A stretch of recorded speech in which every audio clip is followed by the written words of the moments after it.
Duk Umi. Iki mau enek anu lho, Nduk Umi, pamundhut podang kuning. Dari warung napa niku? Kowot. Heh? Kowor. Oh nggih, tak kira kowot. Ayo. Nah, tolol kowe ora. Mau Mas aku tolol. Itu kulaan dari mana toh Mas Bagong? Kulaan tolol lis kok ngene. Biyen Mbah Mantem biyen ki ngono kuwi. Oh, putruk tolol ngono kuwi Mbah Mantem biyen sing ngono kuwi. Tak ira saka TikTok. Lah wingi aku ki apa ki ngrungokke kangen karo Mbah Mantem nyetel rekaman Mbah Mantem sing lawan. Lah kuwi enek tolol-tolol aku guyu dhewe. Ayo. Ngono kuwi lho, Mbak. Nggih. Podang kuning. Podang kuning. Nggih. Menika wonten request apa Bu Kesi tadi minta apa? Oh, minta wedang jahe Pak Wario. Lagu wedang jahe apa wedang jahe tenan? Wedang jahe tenan, Bu. Oh, wedang jahe tenan, Pak. Nggih. Pak Dalange sing nyuwun, Bu, ngapunten. Oh, Pak Dalang nggih. Menika nggih sehat-sehat ngilangi masuk angin, Pak. Waduh. Ayo, sehat-sehat kuwi bener. Monggo dipun bawani rumiyin. Ayo. Genduk kumise. Natian wucu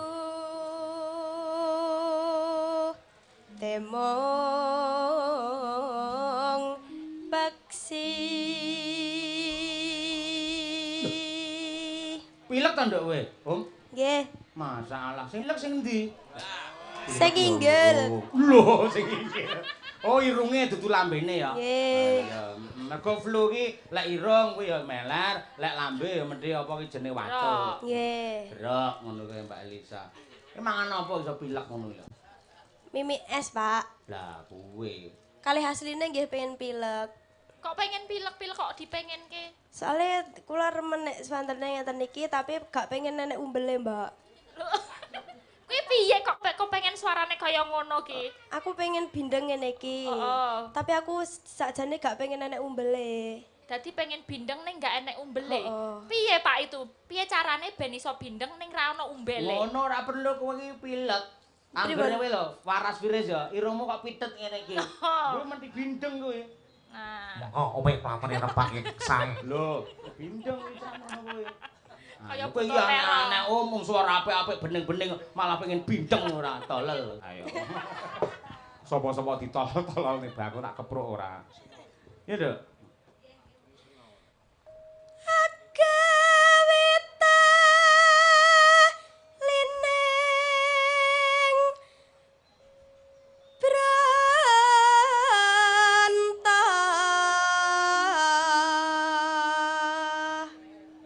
Garis kas. Halo. Halus manis nengsa make.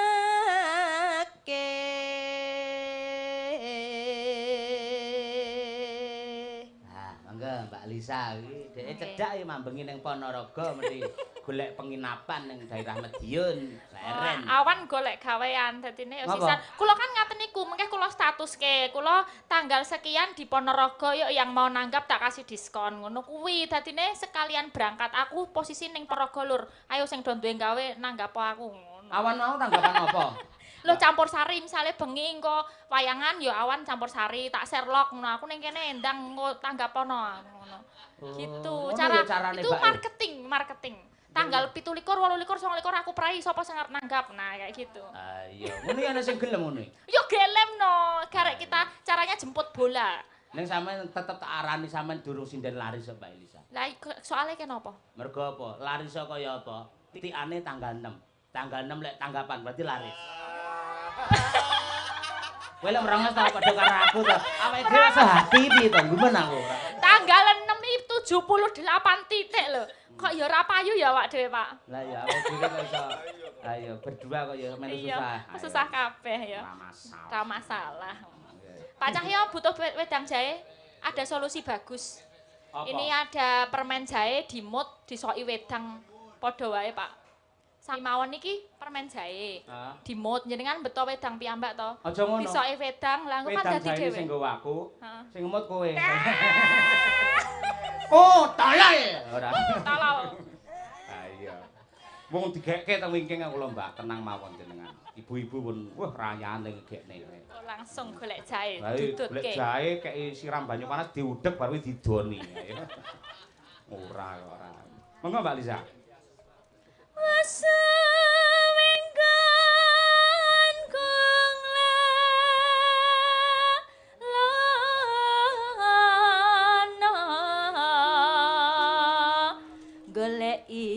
Si podang jenar.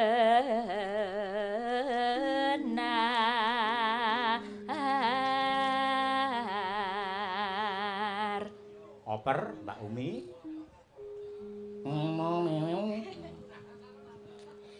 Iba bunga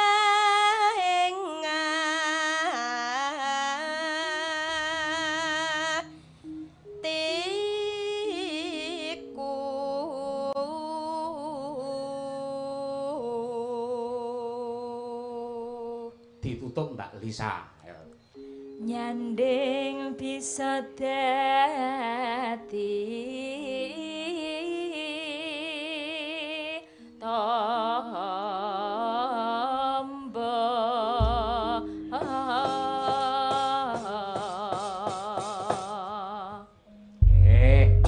Matur sembah nuwun. Monggo dipun aturaken podang kuning duet antara Mbak Umi Hafifah dan Mbak Elisa Orjarus. Alaso. Ya yuk.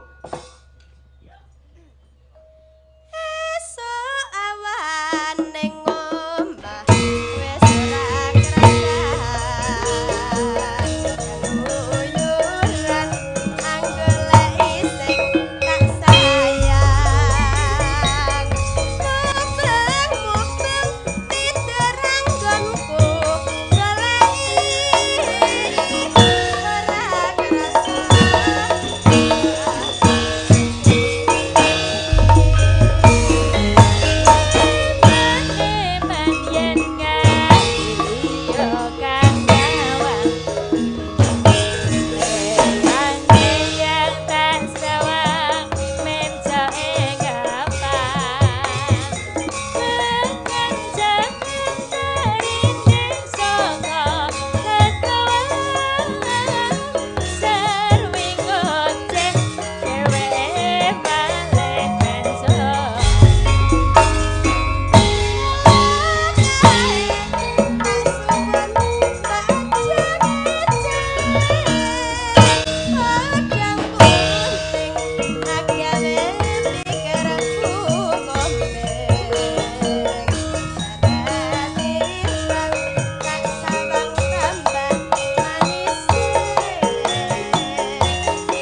kula selani gandeng menika wonten ndamipun Pak Guru to Mbak Elisa. Nggih. Wajibe dadi murid ora kena pijer pamit kajaba yen lara tenan lara wong etok-etokan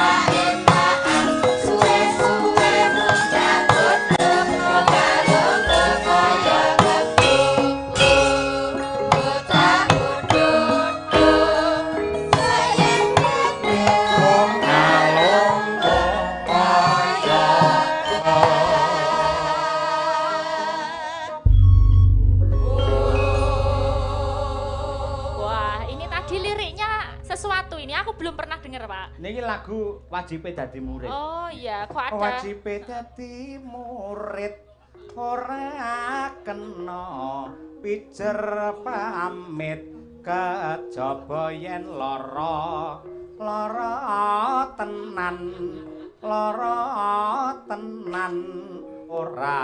lara mung etok-etokan lan maneh kudu pamit nganggo layang yen wis mari larane kudu enggal mlebu ning pamulangan aja enak-enakan suwe-suwe mundhak bodho lunga-lunga kaya kebobo bocah bodho sok yen gedhe lunga-lunga kaya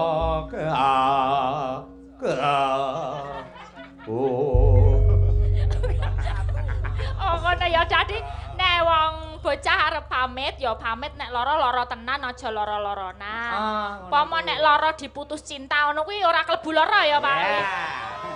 Ora klebu lara to Pak. Engkuda salah. Anggeler Mbak Isa ngono kuwi. Lek wis sehat ya ndang mlebu ning pawiyatan pamulangan. Aja enak-enakan suwe-suwe ndak bodho lunga-lunga kaya kebo. Engkuda salah. Lelolet. Ngoten niku. Mergo menyesuaikan kali situasi wong ingkang nanggap menika dwija Pak Maryono menika guru, aja nganti lali tembang-tembang rumiyin menika ngemu pitutur luhur Mbak Elisa. Nggih betul. Dan kalau enggak didudah kembali hilang. Itu pentingnya dikeluarkan lagi. Nggih. Niki kanca Madangkara menawa jenengan ngecek wonten Kunta Dijana sampun kathah lagu-lagu dolanan yang sampun dipun upload wonten ing Kunta Dijana. Kathah sanget menika. Monggo dibikak. Apa Mbak? Dibikak nggih. Maksudnya kontennya. Nggih. Sok-sok kula menika dipun telepon kalian bapak-bapak ibu guru, Pak. Nun sewu nderek izin tembangipun buta-buta galak menika kula nggih nglatih para anak-anak kula. Nggih, monggo. Niki wajibe dadi murid sasur kula Pak. Nggih. Taman juru Pak. Ampun. Nggih mboten pas. Buta-buta galak. Ngono kuwi apik. Buta-buta galak solahe lunja-lunja ngata cingkrak-cingkrak anak sampuran murid tanja ngadeg bali maneh rupamu teng celone iki buron apa tak sengko buron kabeh lawang kowe wewe sing marah-marahi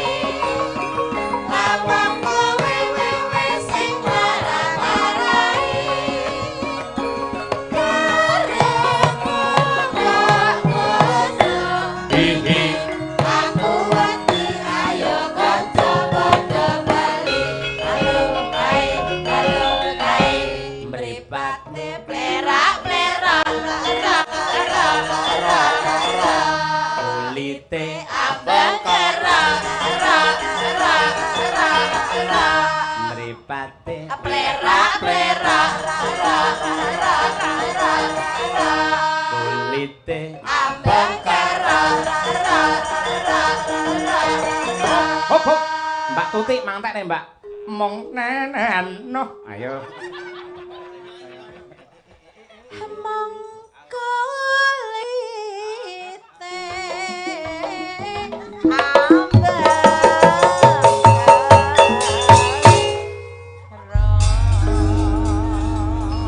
Ing kutha Solo. Wis ya mangke kutha Solo. Buta-buta galak. Kutha galak niku Mbak Lisa. Nggih. Mriku tasih enten pamundhut napa mboten jenengan? Kula enggak ada sih. Lek enggak ada kula genti. Ya. Nah ngene iki. Ning ngapunten niki tulisane wah nun sewu angel iki diwaca. Alon-alon. Lek salah nyuwun ngapura. Assalamualaikum warahmatullahi wabarakatuh Mas Dalang. Kula Mbah Kamil nggih, leres. Mbah Kamil Jogo Bayan. Mbah Kamil ora. Mbah Kamil. Lah iya Mbah Kamil iki mbahe Kamit. Ora. Ing kutha Solo ora ngono kuwi. Sing tak tutukne iki lho, ayo. Nderek Mangayu Bagyo nyuwun nggih, perkawis meniki mboten kula waos Pak, amargi menika masa lalu menika mboten perlu kula rembak mriki. Ngapunten ngersakaken Meh Rahina Mbak Lisa. Nah, Meh Rahina. Cocok iki. Ayo. Meh Rahina, ini Nggih. buat bapak-bapak petani nggih. Nggih, bapak-bapak petani. Mayoritas menawi pas Agustusan utawi pas bersih desa ngoten nika penyokong wayang kulit bisa eksis di mana-mana iki mergo kridane bapak-bapak tani panen akhirnya syukuran do wayangan lho niku. Nggih. Monggo sakniki jenengan piyambak Mbak Elisa. Kula piyambak. Iya. Beneran ini? Eh? Oh, beneran. Beneran Oh, deh. iya. Piye to tanggapan ora beneran. Enggak, biasanya aku suka kalau sama sinden-sinden itu biar apa bareng-bareng pemerataan gitu. Tapi enggak apa-apa, aku sekarang sendiri. Biar sekali-sekali nggih, Mas Bang. Golek pancen wedi tak kancani ra Mas. Aduh. Pakai bawon apa langsung niki? Oh, sik jam tengah siji kok. Ayo, bawa. Wes setengah delu ya. Bawa ora apa-apa, dikumpliti. Hayo rawang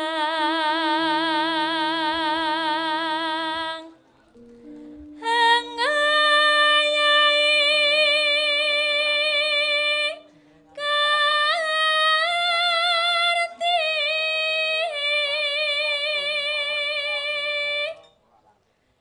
nora kendhat pembangunan desa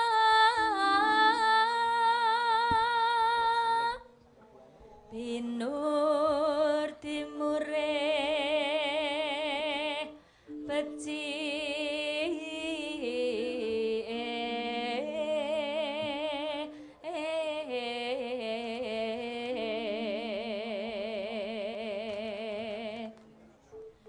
supaya tansah maju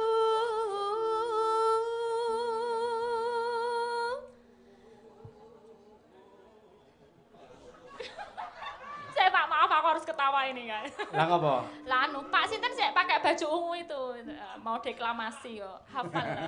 Ayo, pahlawanku. Nggih, dereng kenal ora kenal tapi dereng kenal. Mengke pite pangan nggih, Pak. Ditepang kuwi ya, ora pitepangan. Ngupakara karang lan kitri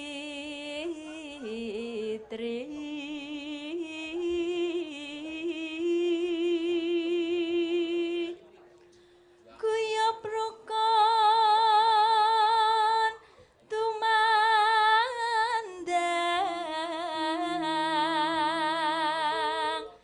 asal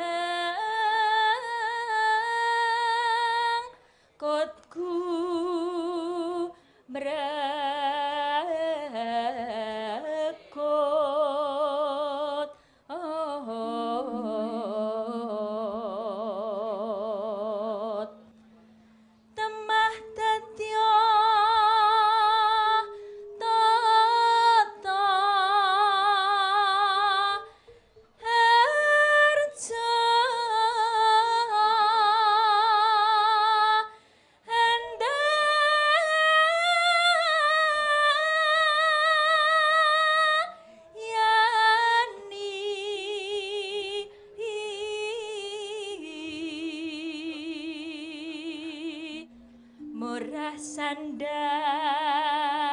pangan yakti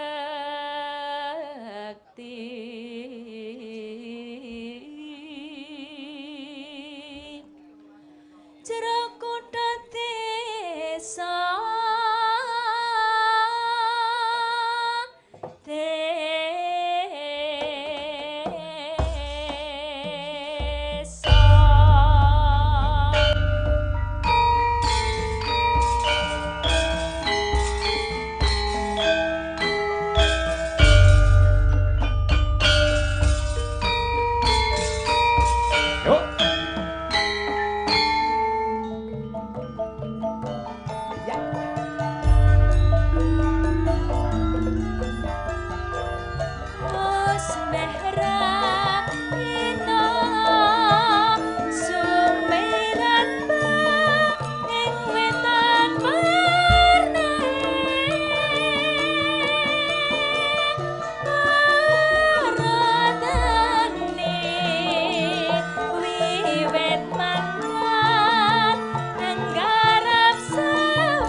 Sami rasa temenanan. Nah iya. Mangka wis jam yahine parandene ngaturake lelagon sing mat-matan apike kaya ngene, larase kaya ngene. Ha iya. Apa nek yen disengkuyung karo adikku wadon Mbak Elisa walah temenanan. Muga-muga ya tansah diparingi sehat walafiat. Kuat ya toh. Ora bosen-bosen anggene memberi hiburan yang segar kepada masyarakat, segar dan juga cerdas lah kuwi. Sing anteng hati. Kula dasare remen kok Pak, nek wonten mriki niku enggak pernah beban saya. Seneng, hawane seneng. Mergane wis keluarga dhewe. Mboten kalih jenengan. Hah? Masa engku dasalah. Ya bir kita yuk sama dia. Tongkat. Iki tambah siji sedeng ora? Oh cukup. Yo tambah neh, yo tik. Ayo tik. Mbak Tuti Gisel. Iki ya karmane Pak Lurah Wayu to ya Mbak Tuti iki. Nggre klenengan Pak Lurah Pak Subroto iki lho. Ora nek tutik nu dandres. Oleh Pak Pramuji ya nggih. Matur nuwun Pak Pram nggih. Pramudia kok Pramuji. Nggih, ya, Bang.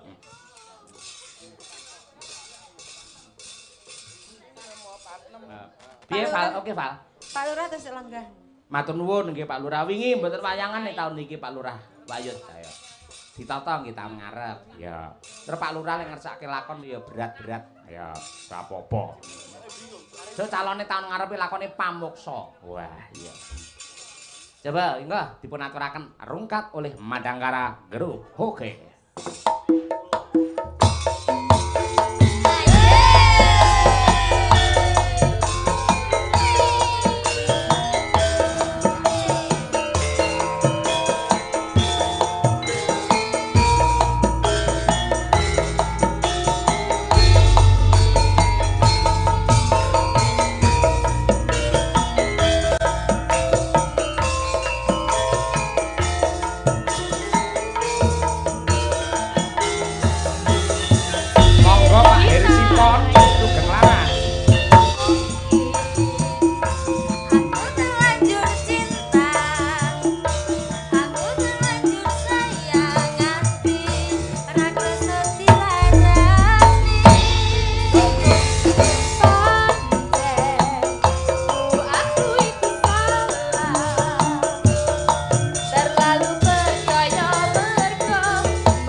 terima kasih.